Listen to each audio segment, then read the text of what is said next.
उत्तर प्रदेश के मुख्यमंत्री योगी आदित्यनाथ ने आने वाले मुहर्रम को लेकर कई निर्देश दिए हैं।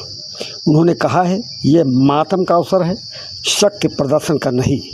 नई परंपराओं की शुरुआत व कान फोड़ू डीजे, ढोल ताशों के अनियंत्रित ध्वनि के लिए अनुमति नहीं दी जाएगी। शांति भंग करने वालों के विरुद्ध कड़ी कार्यवाही की जाएगी। मुहर्रम पर किसी भी प्रकार के अस्त्र शस्त्र के प्रदर्शन की अनुमति नहीं होगी। दुर्घटना से बचाव के लिए ताजिए की ऊंचाई निर्धारित मानकों के अनुरूप ही रखी जाए। पीओके के नेताओं की असीम मुनीर को चेतावनी, रास्ता खोल दो नहीं तो बाहर से व्यापार शुरू करेंगे। पीओके नेता राजनीतिक व आर्थिक आज़ादी की बात कर रहे हैं। उन्होंने इस्लामाबाद पर सप्लाई रोकने, स्थानीय संसाधनों का शोषण करने व भारत के साथ आर्थिक जुड़ाव को रोकने का आरोप लगाया। रावलकोट में एक सभा में अमन सरदार ने कहा, पाकिस्तान की सेना हमारा भोजन और राशन रोक रही है। पाक अधिकारी आर्थिक नाकेबंदी के जरिए विरोध आंदोलन को कुचलने का प्रयास कर रही है। खबर जबलपुर से। जबलपुर कलेक्टर परिसर में मंगलवार को बड़ा ही भावुक माहौल उत्पन्न हो गया जब एक महिला अपनी बेटी के साथ पहुंची और न्यायालय की गुहार लगाते हुए कलेक्टर राघवेंद्र सिंह के पैरों पर गिर पड़ी। महिला ने रोते हुए बताया, उसकी बेटी को लगातार दबंगों द्वारा परेशान किया जा रहा है। पुलिस में शिकायत करने पर भी कोई कार्रवाई नहीं हुई। घर में घुसकर मारपीट कर के केस वापस लेने का दबाव बना रही है। बेटी और उसके साथ छेड़छाड़ करते हैं लोग। परिवार में भय का माहौल बना हुआ है। बांग्लादेश की राजधानी ढाका में हिंदू अल्पसंख्यक समुदाय ढाका विश्वविद्यालय के छात्रों ने गाइबांधा जिले में भगवान राम की सबसे बड़ी मूर्ति के निर्माण कार्य को फिर से शुरू करने की मांग को लेकर प्रदर्शन किया। प्रदर्शनकारियों ने पलाशवाड़ी में उप जिला में प्रस्तावित 81 फीट की भगवान राम की मूर्ति निर्माण पर कट्टरपंथी समूहों द्वारा हो रहे दबाव और धमकियों का विरोध किया।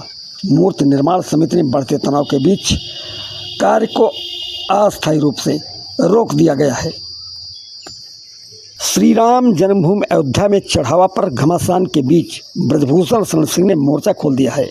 अयोध्या राम मंदिर में चढ़ावे में हेराफेरी पर पूर्व सांसद ब्रजभूषण शरण सिंह के बयानों ने सरकार व पार्टी को कटघरे में खड़ा कर दिया।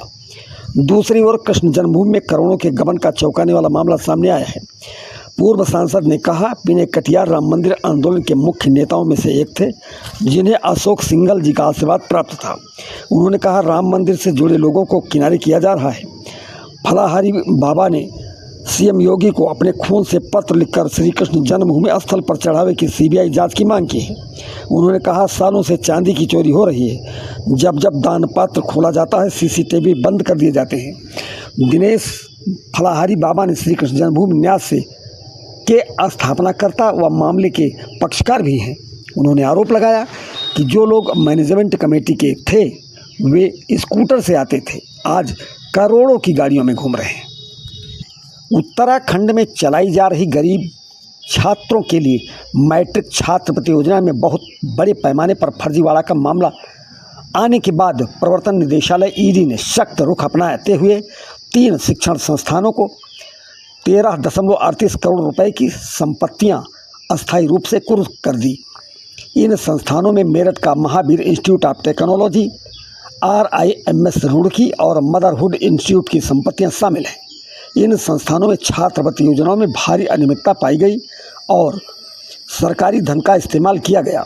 ईडी ने बताया कि संस्थानों ने पहले छात्रवृत्ति की राशि छात्रों के खातों में ट्रांसफ़र की गई और बाद में उसे संस्थानों या संबंधित ट्रस्टों में डाइवर्ट कर दिया गया। ईडी ने जांच में पाया कि संस्थानों में छात्रों के नाम पर खाता खोलकर धन का नियंत्रण कॉलेज प्रबंधन के पास रखा गया और कई स्तरों पर लेन देन करके धन के स्रोत को छिपाने की व अचल संपत्तियों को खरीदा गया। उत्तर प्रदेश के प्रयागराज में बहुजन समाज पार्टी के विधायक राजू पाल हत्याकांड के दोषी आबिद पठान को उच्चतम न्यायालय द्वारा जमानत मिल गई है। जमानत मिलने के बाद राजू पाल की पत्नी ने कहा, हम इसका कड़ा विरोध करते हैं। उन्होंने कहा, आरोपियों को जमानत अनुचित तरीके से मिली है, वह जमानत रद्द कराने के लिए मैं उच्चतम न्यायालय जाऊंगी। उन्होंने कहा, आबिद ने धमकी भरी वीडियो बनाया है, इससे लगता है कि उनमें कानून का भय नहीं है, वे सत्य प्रदर्शन करने का प्रयास कर रहे हैं।